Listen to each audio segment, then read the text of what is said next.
Bueno, tema para hoy: el sentido de la vida a través de la parábola de las 10 minas. Vamos a hacer una pequeña introducción.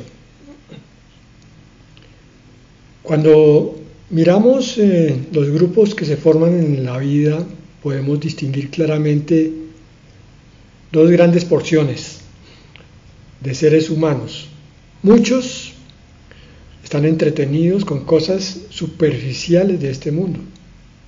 Su propósito de cada día es superficial, su visión es superficial, su charla es superficial.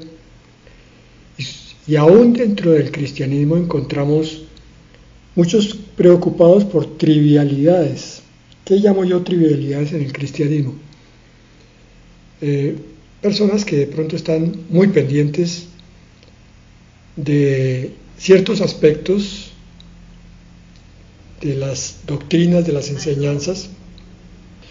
Decíamos entonces que en este momento son muchos los seres humanos que están entretenidos con cosas superficiales de este mundo.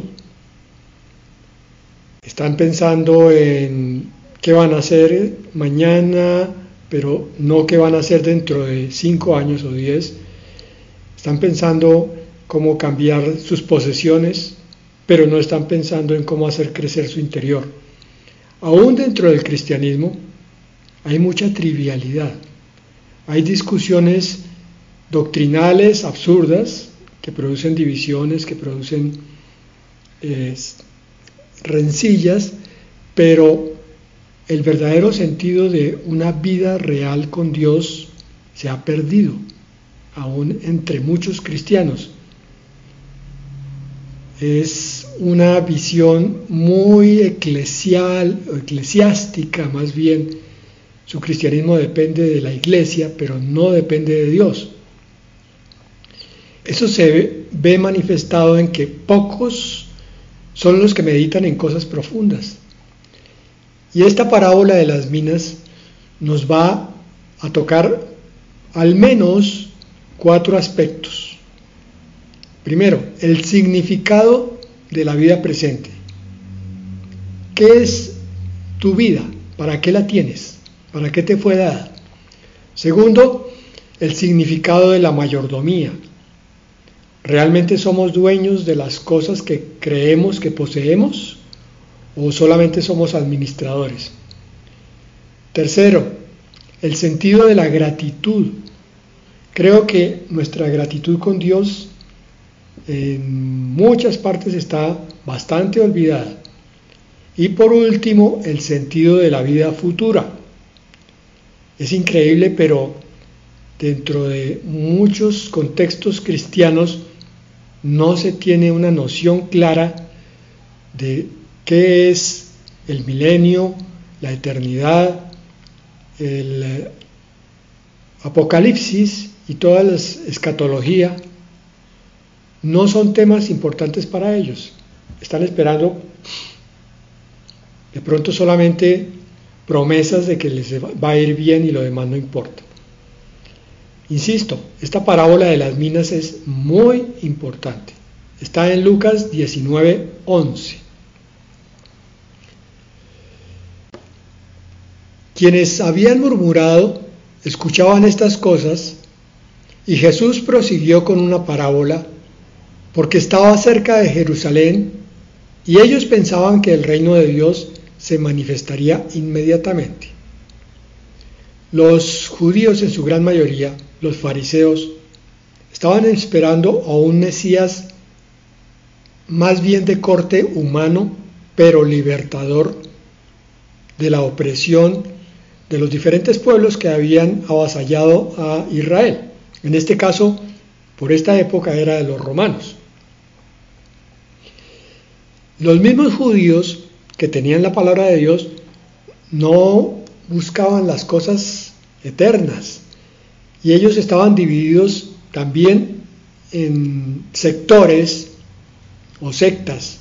Incluso algunas de esas sectas, teniendo el Antiguo Testamento a su mano, no aceptaban la resurrección de los muertos, porque ellos estaban anclados en este ámbito terrenal, como parece que hoy muchos creyentes están igual.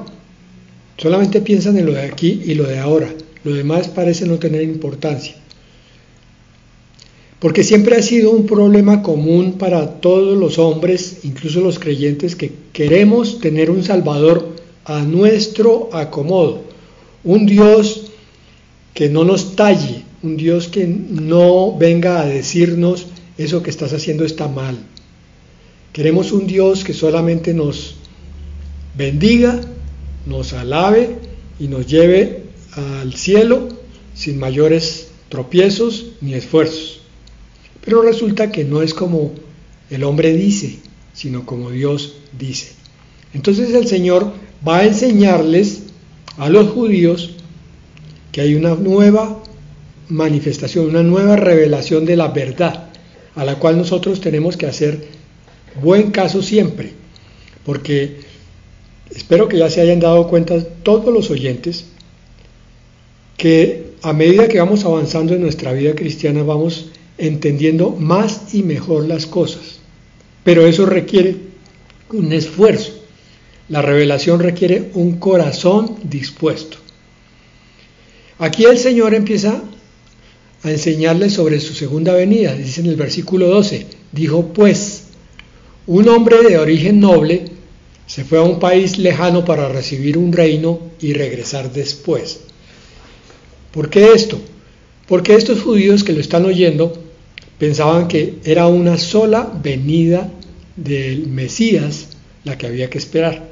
Ahora el Señor los está sorprendiendo y diciéndoles, no es una sola. Esta es la primera, pero falta una segunda.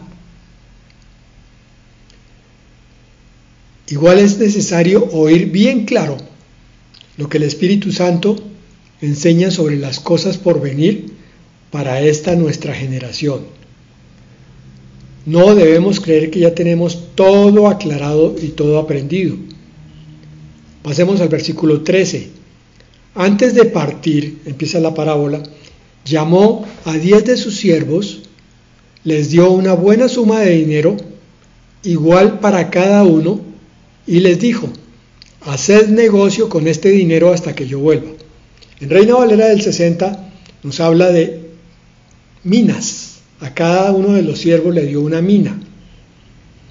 La mina es una forma de dinero antigua que corresponde a 100 jornales. Es decir, sería el salario de más o menos un poco más de 3 meses. Por tanto, una mina era valiosa.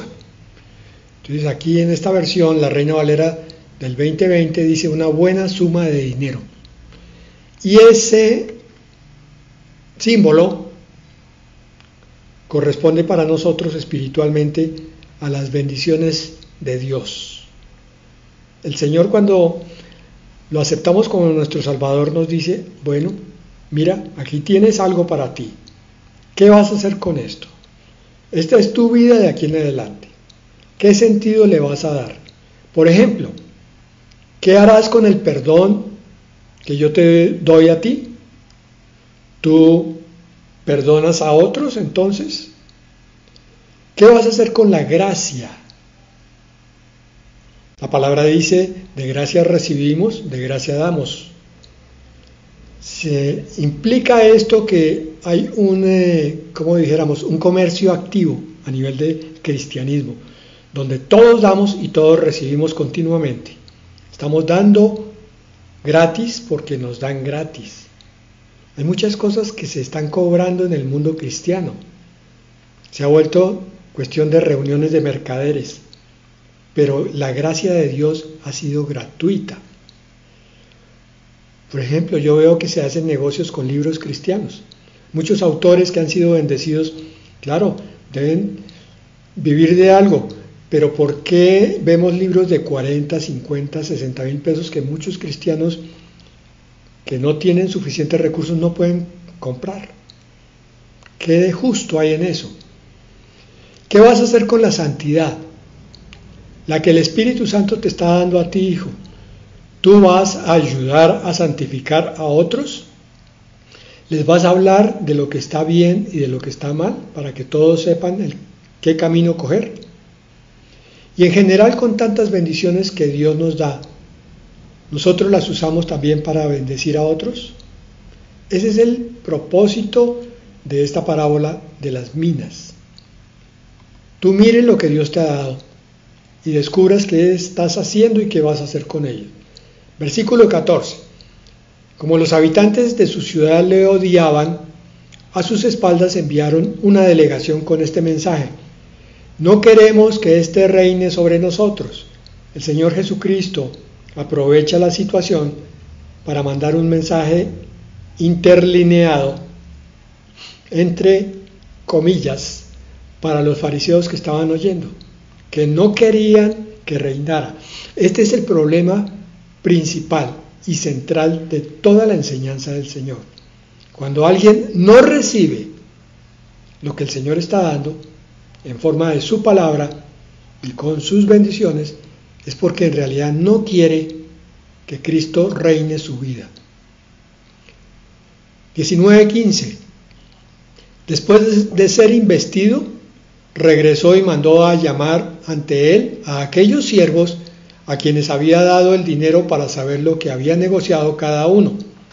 Bueno, más adelante nos va a confirmar este versículo, pero este es el preludio del famosísimo y conocidísimo juicio a las naciones. El Señor va a llamar a cada nación, a cada conformante del pueblo civil, y va a decir: ¿y ustedes qué hicieron con el recurso que yo les di para conseguir trabajo? Solamente lo invirtieron en sus propios placeres y deleites, en sus posesiones, mientras muchos morían de hambre a su alrededor. El conocimiento que ustedes recibieron, ¿qué lo hicieron? Lo guardaron allá profundamente, y muchos que estaban necesitados de soluciones siguieron en la oscuridad.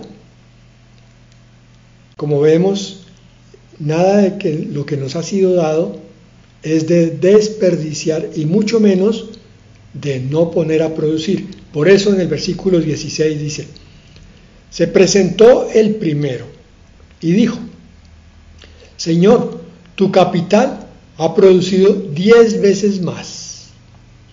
El rey dijo: está bien, buen siervo, puesto que has sido fiel en lo poco, yo te encomiendo el gobierno de 10 ciudades. Bueno, aquí tenemos entonces la explicación de 3 de los sentidos que queríamos encontrar al principio. Esta es la mayordomía. Aquí está explicado. Se presentó el primero y dijo: Señor, tu capital, las posesiones que yo tengo son tuyas, y por tanto yo las he puesto a producir, tanto materiales como intelectuales, como morales y espirituales, y han producido 10 veces más, porque yo las he sembrado en diferentes personas, porque se las he compartido, porque les he llevado como bendición el mensaje. Y entonces ahora el Señor dice: buen siervo, como has sido fiel en lo poco. Este es el sentido de la vida presente. Tu vida está para que mires las cosas que han llegado a ella, materiales e inmateriales, y sepas que esta vida es simplemente un estado de prueba para saber si comprendes ese principio profundo y glorioso de la mayordomía. Y entendiéndolo, entonces encuentras el sentido de tu vida, que es la de bendecir a otros. El mayordomo está en una finca, la administra con el propósito de que la finca produzca casi siempre alimento para los que están trabajando ahí y para los que se benefician con la venta de los productos de esa finca. Eso es porque el mayordomo es muy bueno y es capaz. Encontró el sentido de esa mayordomía. Pero también aquí está el sentido de la vida futura. Mire, yo te encomiendo entonces el gobierno de 10 ciudades. ¿Cuándo va a ser ese gobierno? Pues obviamente cuando empiece el milenio, ¿Cómo lo sabemos? Pues leyendo las otras partes de la Escritura, las que están en Apocalipsis y las que están en Mateo 24, todo lo que es la escatología, pero principalmente Apocalipsis. Nos ha hecho para Dios reyes y sacerdotes. Ahí está, reyes gobernando 10 ciudades, sacerdotes ministrando esas ciudades. Lo que estás haciendo ahora con tu vida cristiana es preparación para una vida futura. Y tu vida futura va a ser en muchos aspectos la consecuencia de que hayas entendido bien los principios espirituales de mayordomía y otros muchos que están todos en la palabra de Dios. Por tanto, el Señor espera de nosotros que estudiemos esos principios en la Escritura, en la palabra de Dios. Llegó otro siervo, versículo 18, y dijo: Señor, tu capital ha producido 5 veces más. Él respondió: igualmente a ti te encomiendo el gobierno de 5 ciudades. ¿Es que este siervo era menos que el anterior? No. Este es un principio de proporcionalidad. Quiere decir que el Señor nos da las circunstancias, no solo el capital, sino también las circunstancias donde vamos a trabajar. Yo lo he explicado muchas veces. Puede ser tan valioso el siervo que trabaja en una iglesia de 10 personas como el de una iglesia de 50,000. Pero el trabajo va a ser proporcional y la recompensa también. También nos habla esto de la diferencia de dones.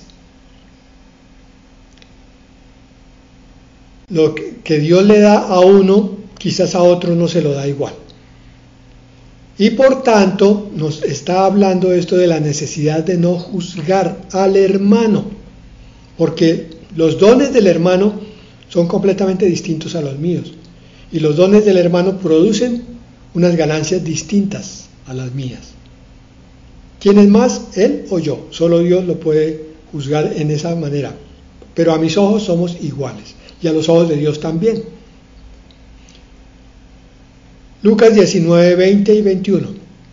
Se presentó un tercero y dijo: Señor, aquí está tu capital. Lo he tenido guardado en un pañuelo. Tenía miedo de ti, versículo 21, porque sé que eres un hombre severo, que tomas lo que no pusiste y ciegas lo que no sembraste. Bueno, aquí encontramos 3 cosas. La ingratitud de alguien que recibe una bendición de Dios y la guarda y no la usa. En segundo lugar, la desconfianza que muchos hemos tenido en los primeros años de vida cristiana con respecto a las cosas de Dios, y que afortunadamente a través del Espíritu Santo se va perdiendo y vamos ganando en confianza. Tenía miedo de ti. Pero hay creyentes que todavía no han madurado en ese aspecto y siguen teniendo miedo de Dios. Y entonces guardan las bendiciones debajo del tapete y no producen absolutamente nada, y lo único que hacen es engordar en la iglesia. Y otra cosa que nos enseña esta verdad del versículo 20 y 21 es que tenemos que combatir activamente las fortalezas que tenemos dentro de nosotros en contra del conocimiento de Dios. Este siervo dice que tenía miedo de Dios porque sabe que es un hombre severo. Eso es una fortaleza. Que tomas lo que no pusiste. Aquí por ninguna parte se ve el análisis de un Dios que es lleno de misericordia, lleno de bondad, un Dios lleno de amor. Lo está mirando como un juez, porque está con un pensamiento viciado. No ha estudiado la palabra de Dios para llegar a conocer a ese Dios verdadero. 19:22. Él replicó, ¿quién? El dueño: mal siervo, por tus propias palabras voy a juzgarte. Claro. ¿Sabías o decías que yo soy hombre severo, que tomo lo que no puse y ciego lo que no sembré?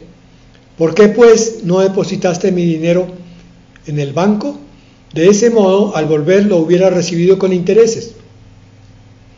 y dijo a los que estaban presentes: quitadle el capital y dádselo al que ha generado 10 veces más. Ellos dijeron: Señor, pero si ya tiene 10 veces más. Pues yo os digo que todo aquel que tiene se le dará, pero al que no tiene, aún lo que tiene se le quitará. Esto nos hace rascar la cabeza. ¿Cómo así? ¿Dónde está el Dios justo? Aquí está, hermanos, no se asusten. En realidad este siervo no quería a Jesús como rey. Por tanto, la bendición que él le dio, la guardó como si no importara. Igual no esperaba su regreso. Y estas dos cosas nos hacen sacar una conclusión. Este siervo, que no produjo absolutamente nada, que escondió el capital, en realidad no pertenecía al reino de Dios. Y por tanto, lo que hace el Señor es colocarlo en el sitio al que sí pertenece. Quítenle lo que tiene y sáquenlo. El verdadero Hijo de Dios va a tomar en su corazón con mucha gratitud todo lo que Dios da, y va a permitir que esa palabra que dije antes, de gratitud hemos recibido, entonces de gratitud tenemos que dar.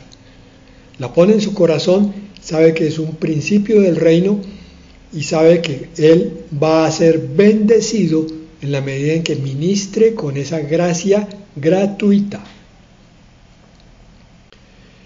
Y el versículo 27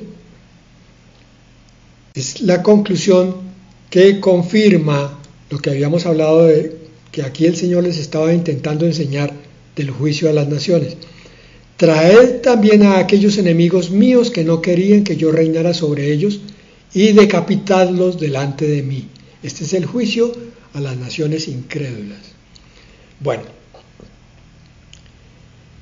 esta palabra, el propósito de ella es que toque tu corazón y que en este momento estés preguntándote: ¿y cómo está mi vida? ¿Está produciendo fruto? ¿Está llevando bendición? Porque otra pregunta que nos planteó esta parábola es el de la vida futura. Nos lo planteó a través del gobierno de las 10 ciudades. Vamos a leer entonces Apocalipsis 21, 22 al 27. Y después Apocalipsis 22 del 1 al 7.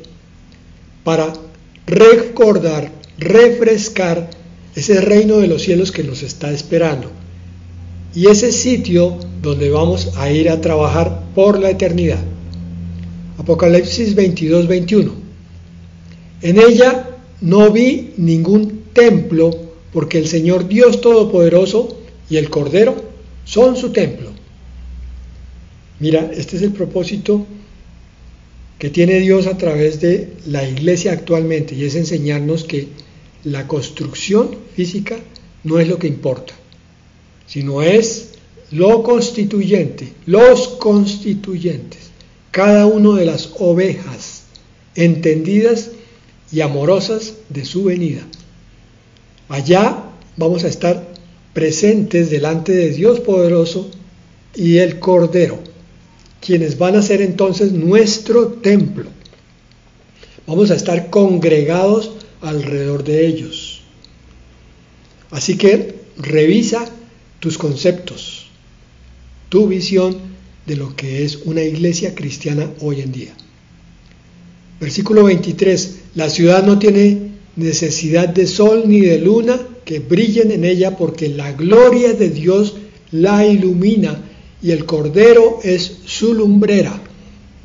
Esto nos habla de la presencia viva y real de Dios el Padre y de Dios el Hijo frente a nuestro ser. Eso que hoy hacemos por fe, allá será por certeza. 24. Las naciones que hayan sido salvas andarán a la luz de ella, y los reyes de la tierra le entregarán su gloria y su honor. Este versículo es importante porque aquí nos muestra que va a haber pobladores terrenales en el mundo cuando sea hecho nuevo, naciones humanas que tienen que ser gobernadas, enseñadas y ministradas. ¿Por quién? Ya ustedes lo saben. Sus puertas nunca se cerrarán, pues allí no habrá noche. Un mundo totalmente diferente del que estamos ahora. La gloria y el honor de las naciones serán llevadas a ella. No entrará en ella nada impuro, ni ningún idólatra, ni ningún mentiroso. Solo entrarán los que están inscritos en el libro de la vida del Cordero. Pues esta tremenda verdad del versículo 27 a veces parece no importarle a muchos, incluso llamados creyentes, que digo, repito, como lo dije al principio, están entretenidos con cosas mundanas, cosas temporales. No están trabajando para poder llegar en forma digna a esta vida eterna. El Salvador es el que nos lleva, pero nosotros tenemos que poner de nuestra parte. 22:1. Después el ángel me mostró un río limpio de agua de vida, resplandeciente como el cristal, que fluía del trono de Dios y del Cordero. En medio de la calle de la ciudad, y a uno y a otro lado del río, estaban el árbol de la vida, que produce 12 frutos al año, uno por cada mes.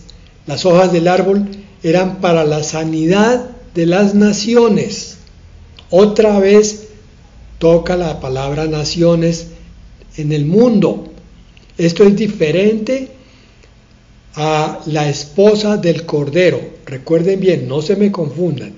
Las naciones están sobre la tierra, viviendo y trabajando en la nueva tierra, en la nueva creación, pero la esposa está con el Cordero en la nueva Jerusalén, gobernando desde allá. Y no habrá más maldición. El trono de Dios y del Cordero estarán en medio de la ciudad. Sus siervos lo adorarán. Nosotros, toda la humanidad, todo el universo, adorando a Dios y al Cordero. Verán su rostro y llevarán su nombre en sus frentes. Para poder ver su rostro, eso implica que hemos sido transformados a su misma naturaleza para no ser destruidos. Allí no habrá más noche y no tienen necesidad de luz, de lámpara ni de luz del sol, porque Dios el Señor los iluminará y reinarán para siempre jamás. Aquí está. Mira el sentido de la vida futura. Es vivir con Dios, al lado de Él, y reinar con Él. La preparación es en esta vida. Entonces, ¿lo estamos haciendo? Solamente esa pregunta tan corta. Porque me dijo, versículo 6, estas palabras son fieles y verdaderas. El Señor, el Dios de los espíritus de los profetas, ha enviado a su ángel para mostrar a sus siervos lo que va a suceder pronto. Vengo pronto. Dichoso el que guarda las palabras de la profecía de este libro. Dichoso el que guarda las palabras de la profecía de este libro. Y todo el libro es la escritura. Guarda todas las palabras. Por tanto, se cuida en todos los aspectos. Para resumir y terminar, las recompensas de la vida eterna según la Biblia son muchas y variadas. La Biblia describe las recompensas de la vida eterna como algo maravilloso y que supera toda comprensión humana. Pero estas recompensas se basan en la fe en Jesús y en la fidelidad a sus enseñanzas. Recordemos algunas. La presencia de Dios, primero. La Biblia dice que los que creen en Jesús verán a Dios cara a cara. Primera de Juan 3:2. Eso significa que tendrán una relación personal y directa con Él allá y es lo que estamos aprendiendo aquí a tenerla. Será una experiencia de gozo y paz sin límites. Obviamente para los que encontraron el sentido en su vida presente y el sentido en su vida futura. Segunda cosa, la ausencia del pecado y del sufrimiento. En el cielo no habrá pecado ni sufrimiento. Lo leímos en Apocalipsis 21:4. Esto significa que los creyentes vivirán en perfecta paz y felicidad. Tercera cosa, la resurrección de los muertos. Los creyentes resucitarán con cuerpos glorificados, obviamente los que no sean arrebatados, que no estarán sujetos a la muerte, ni a la enfermedad, ni a la vejez. Primera de Corintios 15, 51 al 53. ¿Se te está abriendo la visión espiritual? Cuarta, la gloria y la honra. Los creyentes serán glorificados y honrados por Dios. Primera de Pedro 5:10. Esto significa que recibirán un lugar de honor y distinción en el cielo, como esposa de Cristo, ni más ni menos. Otro punto, la herencia eterna. Los creyentes recibirán una herencia eterna en el cielo, Romanos 8:17, lo cual también significa que vivirán con Dios para siempre. Y por último, la comunión con los demás creyentes. Los creyentes se reunirán en el cielo con todos los que han amado a Jesús. Esta será una oportunidad para conocer y amar a otros cristianos y creyentes de todas las épocas. Allá vas a estar con Daniel, con Abraham, con Moisés,